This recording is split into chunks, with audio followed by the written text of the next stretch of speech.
Welcome to the Victorian Aboriginal News Referendum 23 Tapes podcast. I'm your host, Charles Parkener.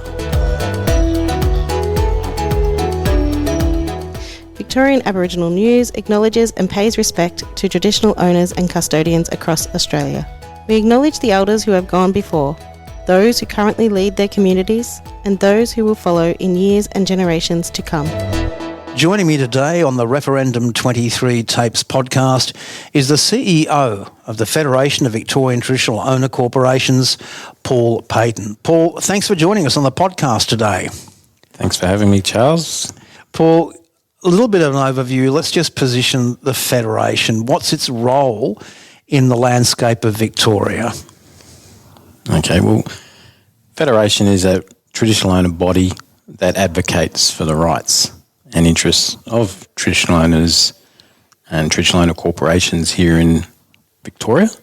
It works to identify shared positions that align to rights and interests for traditional owners to be able to shift the dial on policy and legislation here in Victoria to a place that better represents those rights and interests and enables traditional owners to be able to practice those interests and undertake those obligations that they hold to their ancestors, to their communities, to heal country, to restore nationhood, and to be able to be more independent and to be more strong in their nationhood and be more economically independent.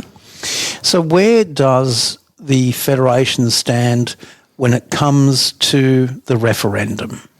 To be really blunt, what's its current stand? The Federation sees a lot of value in the establishment of a voice. Communities need a place to be able to advocate and provide advice to government to design policies and legislation that's going to have the right impact on the ground. So, right, you're talking about solutions that hit specific regions. Now, obviously, what you're talking about there or alluding to is the local and regional voices that need to be established before we get the national voice. So how important do you see these local and regional voices in the role of, let's say, closing the gap? What's the position there, do you see? I think it's critical that we have local and regional voices in a voice structure. We need the evidence, the cultural authority to be able to design policies and legislation that are going to impact our lives. So what do you mean by cultural authority? Let's just unpack that for a little bit. How would you define that? Well, decision-making in communities is a process that's a shared decision-making that's built on cultural responsibility and ensuring that communities, individuals go through a process that's stood the test of time for our mob to be able to ensure that everyone has a say and everyone can contribute to ultimate decisions that are being made. So cultural authority, though, would differ from one area of Australia to another. Like in the Northern Territory is going to be different to an urban Aboriginal community down here in Victoria, I would assume. We're going to have different influences, different law influencing this, I would imagine. Absolutely. There's cultural differences, but there's also synergies across our mobs here in Australia, and any design can accommodate those cultural differences for those regional structures. Paul, let me just jump in here. One of the things I hear quite a bit as I go around talking with people about the voice is the concern that the model will not accurately represent the interest of those people on the ground. When we spoke to David Littleproud on this podcast a couple of months ago, he said the focus has to be on local solutions. That's obviously what Calma and Langton had in mind when they developed their initial strategy back in 2017 after the Uluru Dialogues. Do you see that strategy, that local and regional voices, will actually address problems that relate to different areas? As we've said before, the problems here in Victoria are going to be different to the problems in Northern Territory or Western Australia and Broome or far north Queensland. How important are those regional voices? It's critical that we get the design right, and that's why if we have a voice established in the Constitution, supported by the Australian community, then there is a process following that goes out and speaks to communities about the design of the structure that feeds into, through a design structure that feeds into the voice that is speaking to the government. And how that is designed is ultimately up to community, and I imagine that that's going to reflect community aspirations, community needs around representativeness, and ensuring that there is accountability within that structure to ensure that those views on the ground are represented when speaking to the government in Canberra. So what do you say to those people who proclaim that the voice is going to be bureaucratically appointed, it will be elite Aboriginal people, it will be hand-picked people by the government or bureaucrats? What do you say to those sorts of criticisms about a potential voice? My understanding that's simply not true.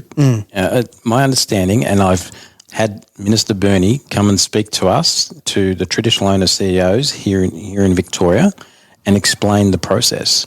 And she was quite explicit in saying that should the voice get up in the referendum, then there will be a process to consult with communities to ensure that community designs the structure and elects the representatives through to Voice in Canberra, so that it is representative of the diversity of Aboriginal people here in Australia, and that it is accountable right back to those communities.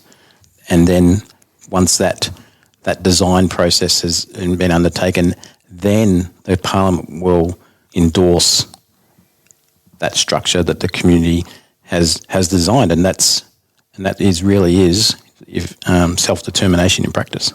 This sort of echoes almost what happened in 2019 here in Victoria with Aunty Jill Gallagher, as she was setting up the First Peoples Assembly Victoria, or in the Act as it was known as the Aboriginal Representative Body. But Aunty Jill was out there as the Victorian Treaty Advancement Commissioner, establishing this voice, establishing an Aboriginal electoral roll, which was kept away from the federal government. So it seems that model of Aboriginal people electing Aboriginal people to represent Aboriginal people is a model that we've seen will work and actually does work. It's been demonstrated here in Victoria, and I've noticed also that that's what they're looking to implement in South Australia with their state government voice. So once again, why do you think so many people are constantly on about it's going to be bureaucratically appointed, it's going to be the elite Aboriginals? I agree with you. Here in Victoria, we've demonstrated that it can be done. There's history that starts to come into that thinking. There has been representative groups, advisory councils to prime ministers, and this is different. People can't. I don't understand why people can't get past that, and maybe it's just an understanding and a comprehension of how we do business these days. It's different. Self-determination is far more widely practiced and understood. Still got a long way to go, but we've come a long way here in Victoria to implement self-determination, and we've demonstrated that through the establishment of the Assembly. And I feel a lot of the other states haven't been on that journey yet and haven't seen it on the ground in practice as we've seen here in Victoria. So it's really about sort of opening their minds and thinking to see the evidence, and government likes evidence-based information.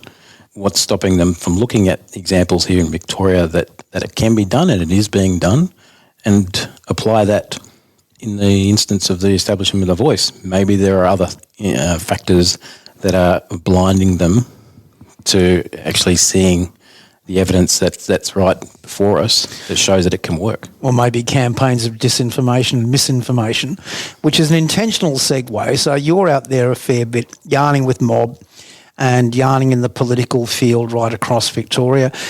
How do you educate the general community about the realities of this? The solution is to call it out. For bodies such as ourselves as Federation, for other advocacy peak organisations, for the government, for institutions to be able to call it out and to identify where the misinformation is and actually step in and provide the facts. And you won't say it, but I will say it. Unfortunately, my colleagues in the media will not see it as a story, so they're not going to call it out. And that's just the simple fact of it, because it doesn't make a good story when you're allaying people's fears. And that's a great shame. Paul, we will speak to you again. We've come to the end of the time we do have allocated here for the podcast. I want to thank you very much indeed for your time. And before the vote comes out with the referendum, we will be yarning again, because we know there are various things happening here within the Federation.